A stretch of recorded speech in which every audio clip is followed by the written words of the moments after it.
Hi, I'm Larry Nimmer. I worked for Michael Jackson in 2005 and Tom Mesereau and Bob Sanger when I recorded a video tour of Neverland, and I've since made a documentary about it called Michael Jackson, The Untold Story of Neverland. But anyway, here I'm going to show you a talk I videotaped the other day by Gary Blair, who was head of the Santa Barbara Superior Court at the time of the Michael Jackson trial.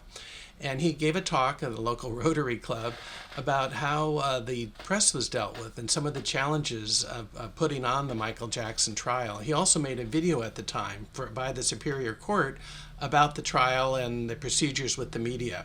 So you're going to see now the talk he gave as well as the video they produced. And good afternoon, Rotarians. Thank you for having me as your guest speaker today. When I was first contacted, it was suggested to me that I should talk about jury duty. And that sounded pretty boring to me.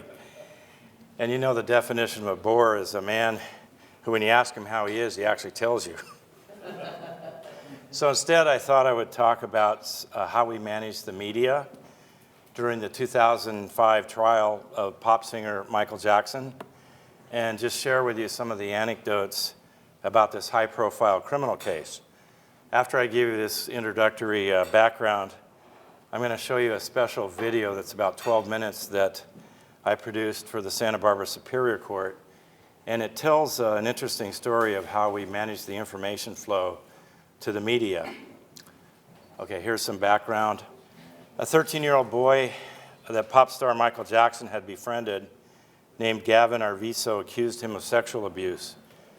Mr. Jackson was indicted by a Santa Barbara County grand jury for 4 counts of molesting a minor, 4 counts of intoxicating a minor in order to molest him, 1 count of attempted child molestation, and 1 count of conspiring to hold the boy and his family captive at his 2,700-acre ranch at Neverland Ranch in the Santa Ynez Valley.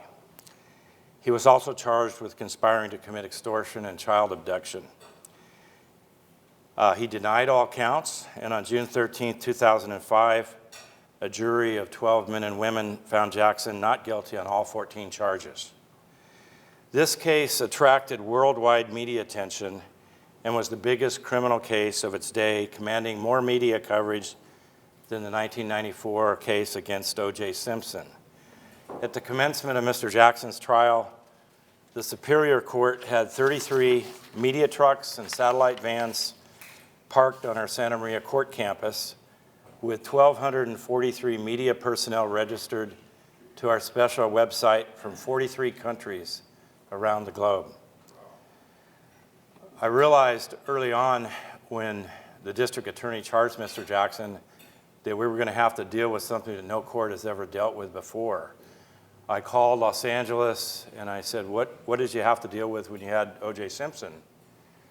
At the height of that trial, I think they said they had 9 media trucks, a lot of personnel in the clerk's office that had to deal with a rush for reporters to beat each other to get documents from a file. They had to create a duplicate file because original documents were being stolen.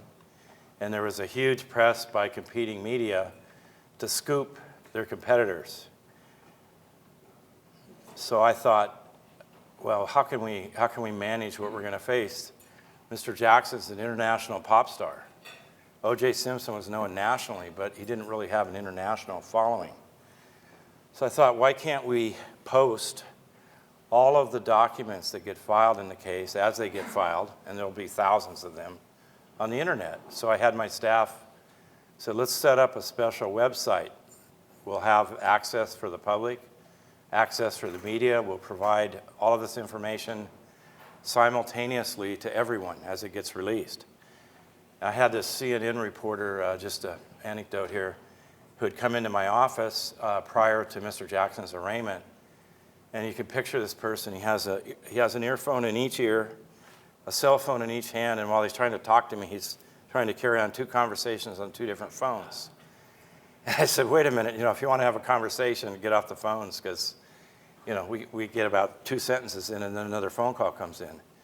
And what he wanted was to get a copy of when the district attorney would ultimately charge Mr. Jackson, there's a document called the information or the complaint. He wanted to get that a minute or so before everybody else got it. And they have large resources in the media. They have people that can camp out outside your clerk's office. So I thought, well, we've got to figure out a way, because we're going to have everybody asking this of us. So my idea was to put this up on the internet.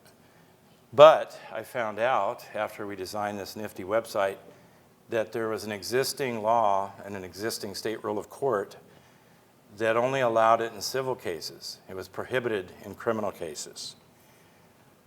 So I called the state director of the administrative office of the courts and said, we need a rule change. We are going to be flooded by media.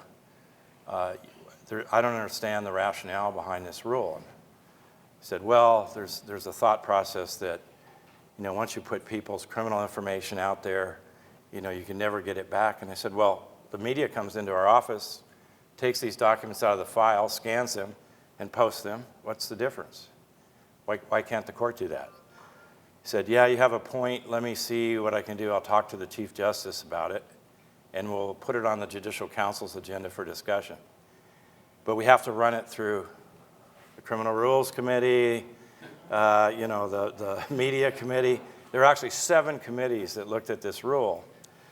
So by the time that the first document got filed, I still didn't have a rule, but I posted it anyway. So let me stop and pause here, and hopefully you can, maybe Rob, you can help me with a video, and I'll show you this.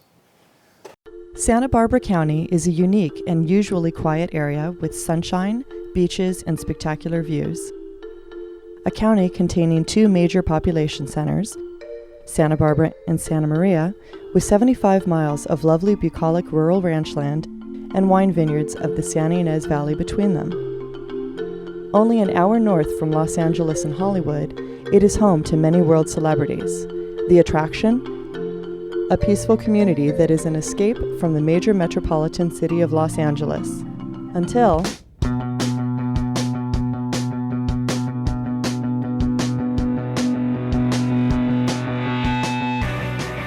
a criminal court case filed by the people versus Michael Jackson.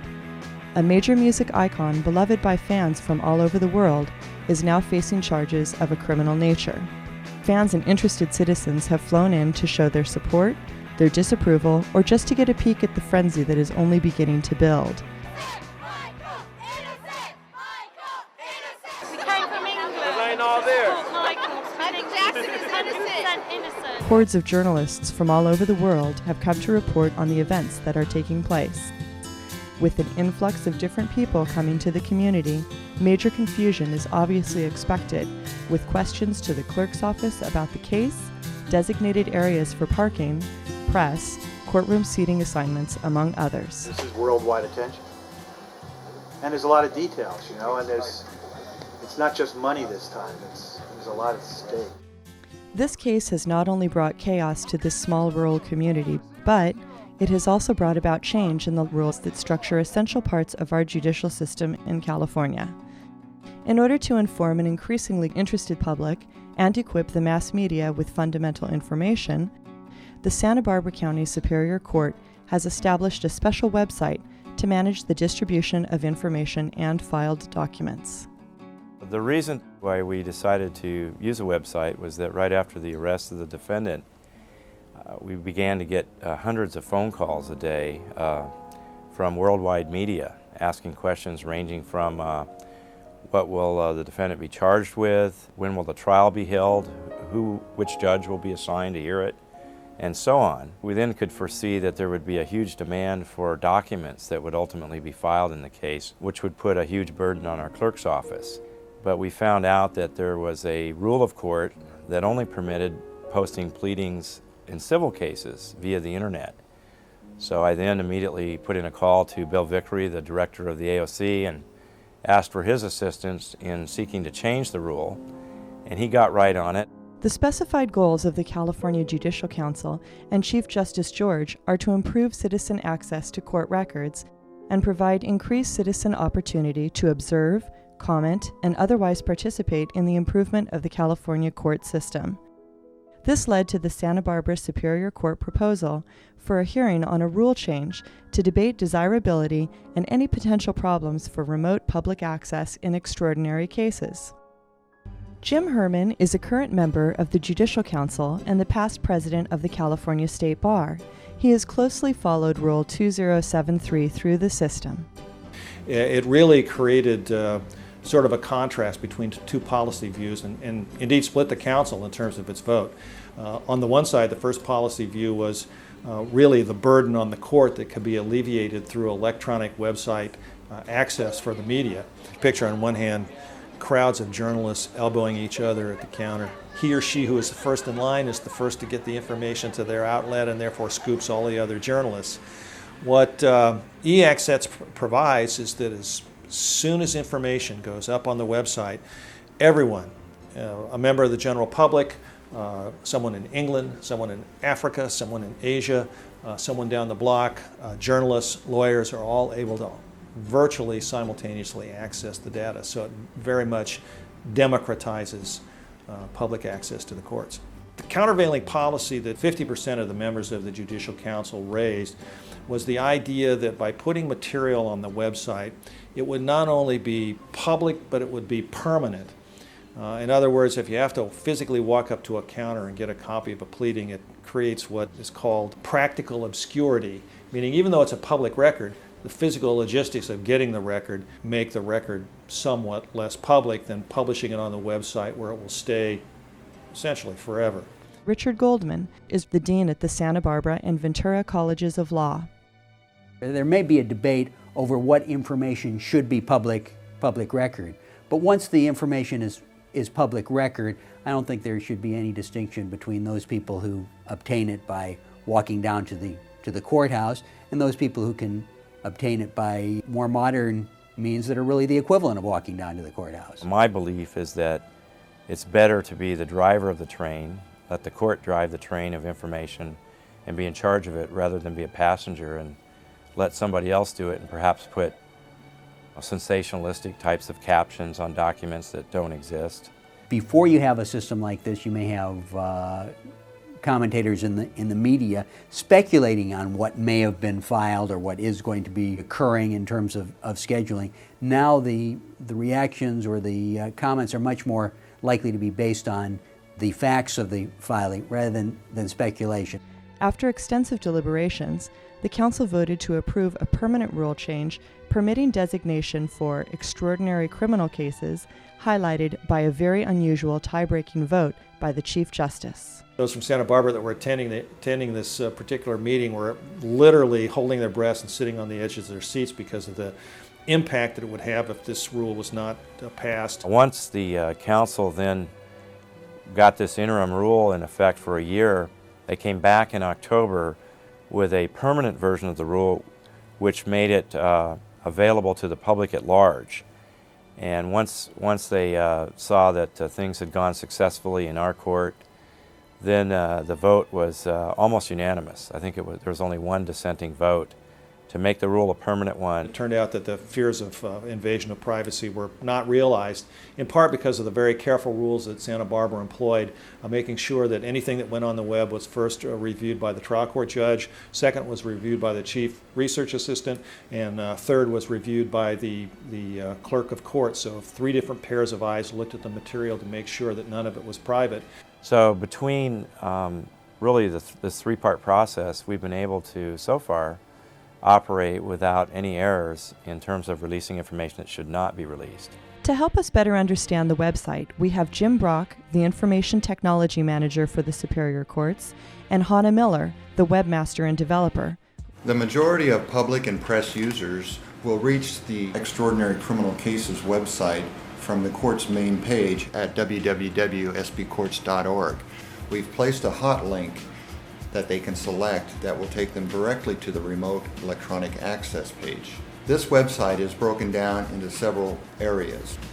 The court documents page, which lists briefs, motions, calendars, and minute orders as released by the trial judge, also contains a search engine that will allow the public to do a keyword search for any document that has been posted. The next area of the website is court events. These are scheduled hearings and reasons on calendar as well as the location.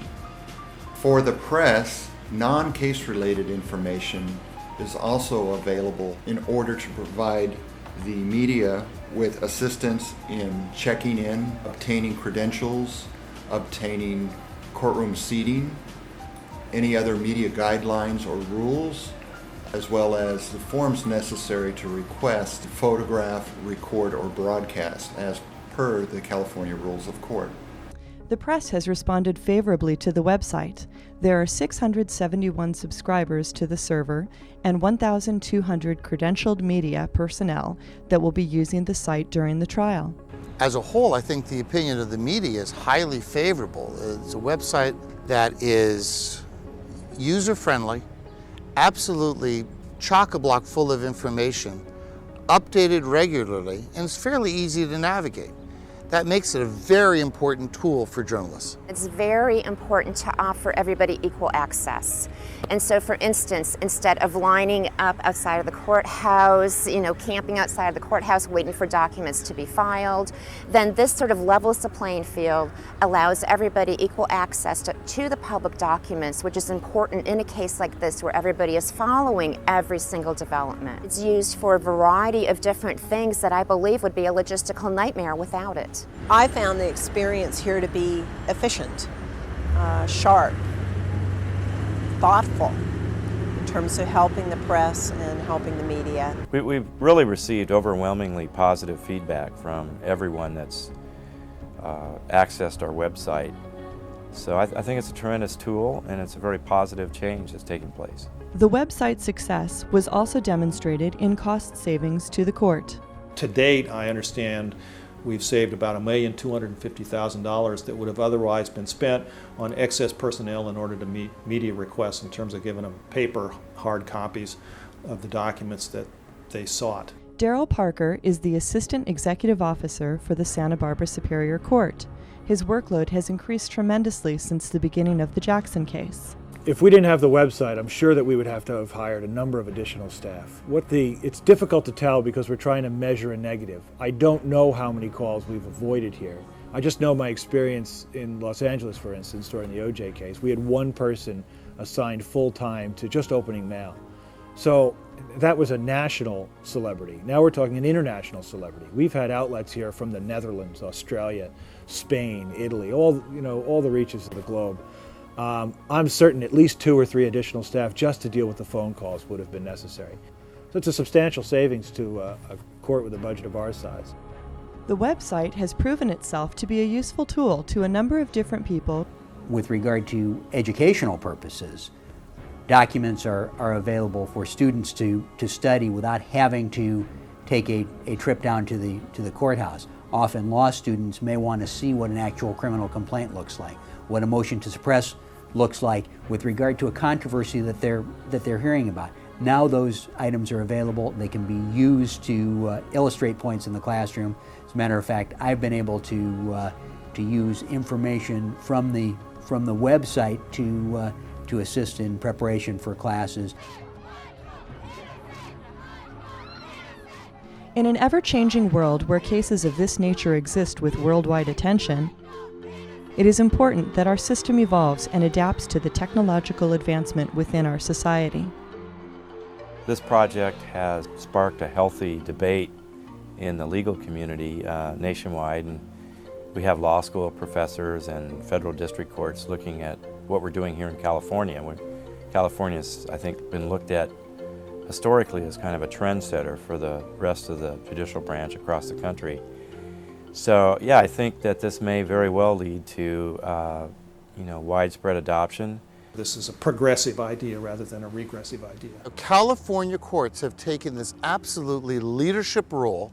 Santa Barbara's website is a classically great example. The mechanics of getting it on a website, getting it access for all, equitable access for all, has been a really good thing. And I actually think that it's trend-setting. We can't deny that we live in the age of information. The internet is prevalent everywhere.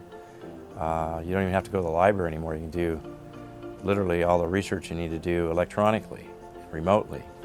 So I think we're in a new era, and we have to recognize that and try to manage that as best we can, taking into account privacy considerations and being extremely cautious how we do this, but that it's a tremendous tool. Tremendous cost savings to the people of the state. It's an environmentally sound policy because it's green, it's getting rid of paper clutter and so forth and so on, and we're very excited, and I'm personally very excited that Santa Barbara has been a leader in this particular area.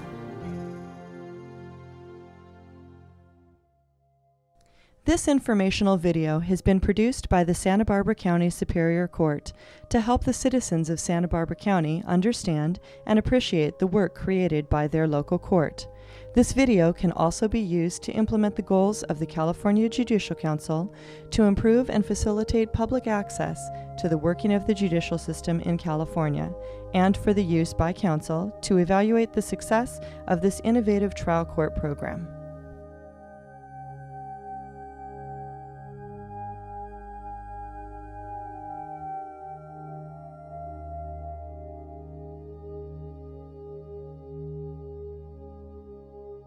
A couple things you saw in the film. You saw there was one scene where it was dark, it was like night. Well, we only had 125 seats in the trial court room, and we made a decision that we divide half of them up for the media and half for the public. And then there was how do you decide who gets in from the public? So we said, if you want to be considered to get in, we have a lottery drawing every morning at 5:30. And the bailiffs would be out there, I mean, people would line up at midnight for the lottery. So they get a number, and then the lucky 60 or 62 people that got their numbers drawn would be able to go in for the day. I mean, you're talking a lot of interest in this case. You saw people standing on the roof of a house across the street from the main entrance. One of our local attorneys owned that property, and he actually made a lot of money renting out that space to the media. I never got the exact number, but I heard it was pretty high. We had vendors all around the whole, we take up a whole square block of the city in Santa Maria. Oh, by the way, some people ask me, why Santa Maria? Mr. Jackson's residence, where he was accused of committing these crimes, was in San Ynez Valley, which in our jurisdiction is the north part of the county. So we had a rule that if somebody's accused of a crime there, you get tried in Santa Maria. If it's south of that line, it goes to Santa Barbara.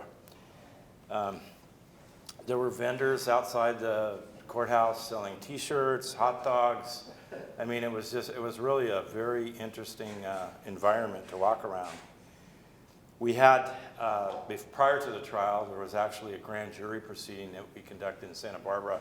The DA has the choice whether or not to pursue a criminal matter by filing charges and then having a preliminary hearing where your witnesses are subject to cross-examination. He chose to go the grand jury route where only the district attorney is present. There is no defense attorney, no cross-examination. And the problem that we have is that there's a law that we cannot, in any trial or any court proceeding, photograph and broadcast pictures of jurors. Well, in order to process 250 or 300 prospective jurors, we had to bring them into our jury assembly building across the street from the courthouse. And so how do you prevent the media from photographing those people? We've had bailiffs handing out court orders, but it doesn't stop them. So, but they don't know which 19 are going to be chosen. So the judge who handled the grand jury proceeding, Judge Anderson, asked me, what do I do? I said, you know what, why don't we go through all your groups of jurors and don't release them when they're excused, hold everybody in the jury assembly building, and then once you've got your 19, then release everybody all at once. And there's 250 or 300 people walking out of the building, and nobody knows which 19 got selected. So that worked pretty well. See, the picture you saw of all the judges sitting around that circular table, that actually was Ron George, the Chief Justice. And usually when there's a matter on the Judicial Council, these are a bunch of appellate justices, trial court judges, and the Chief Justice of the Supreme Court chairs it. So when they discuss this matter, normally they're in unanimity in most everything. It's, the vote's like 22-0 or however many show up, 18 to 1 or 19 to 2. Well, they debated this for 3 hours. The staff had never had such a debate. And when they went to vote, it was a 9-9 tie. Oh my God. I'm out on the limb here. I've already posted some documents. I need this rule to legitimize me. Are they going to do something to me? Sanction me in some way? I don't know. Well, Chief Justice George, to his credit, stepped up. He says, I don't normally vote unless there's a tie, and we got a tie, and I think we ought to experiment with this, so I'm casting the tie-breaking vote. So we got a 10 to 9. And then after we did this for a year, they came back and they voted 18 to 1 to make it a permanent rule. Now, the one last thing is all the documents that got filed, I actually had to read them. I mean, the judge looked at them, but he's depending on our research attorney. And the kinds of things I'm looking for are like, we don't want to show anything like somebody's social security number, their home address, any mention of a prior criminal conviction that might be alleged or not. So I went through, and before it got put out there and I hit the send button, I went through there. And actually, I think in 6 instances, I found things out of these thousands of pages that we should not have put out there, and I redacted them. So we batted 1,000 at the plate on that. So that's kind of our story. I don't know if you have time, Craig, for a couple of questions, but I'll try to answer. Yes, sir. How long were these documents available on the website? What period of time during and after? We just kept them up. Actually, I kept them up for years afterwards. So, historians and people in other courts could see them. I think we've deactivated the website, but we've archived everything that was on it.